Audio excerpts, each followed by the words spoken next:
בעל הבלגן, תקשיב לי טוב ושמע לי, מוזיקה קדושה כמו בבא סאלי, כמו מרלי, נופל כמו צונאמי, כמו מוחמד עלי, 1001 כמו רק עם טנקים, לא משחק בקקי טרסמי, נוחת בדיוק לפני הבום כמו ברק, עם שק האשכים בחוץ כי לא שם זין על אף אחד, משפצים את האולפן, הגענו להרים את הגג של ממד, בעיירה שכוחתל, מזרח עלי נתב"ג, אז אל תציעו לי כוס מים, אני לא רוצה לשבת, שבט אחים מגיעים עם מתמטיקה מורכבת, יש צולבת ששורפת את הבשר, נשאר השלד, ילד מה אתה מסתכל, סתכל למטה, קח סנוקרת, אין מצב, נשאר עומד, בדרך לרצפה רוקד, אף אחד כאן לא צוחק, זה תחרות, משקל כבד חיימי, סשן לסשן בלי ברקס, לא מבין את פשר הטקסט, קשר ביני לבין רפ, כמו פשל קרניבור וסטקס, לא מדבק, צ'ק, מתחסק כמו בראשית, אין פלא שאתה מפוחד, יש מעליך חיית בראשית, זה דלת שיט, מעיף מילים כמו ריסלוט, שם את היד שלי בביצים, את הבנזין בזיפו, זה די מתאים לו, על הבמה מרגיש על פאקינג 7 אקסטות, על המייק מרגיש כמו מייקל ג'ורדן בי או ג'קסון,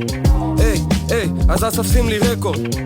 זה סוד המזלות, לא סוד הטמפו, היי, בלפנים שלכם כמו הרפס, מספר 1 מרגיש 10 רק שהוא ליד 0, הם יודעים שגילוס באולפן עשן בחדר, נכנס מדליק הכל במדורה, הכל בסדר, היפ-הופ עם כשרות ודץ כמו המבורגר בלי צ'דר, מאז שהשתחררתי אז המוח שלי נדפק, אני שמתי לב שמנסים לשים לי פה רק רגל, הולך בשדה מוקשים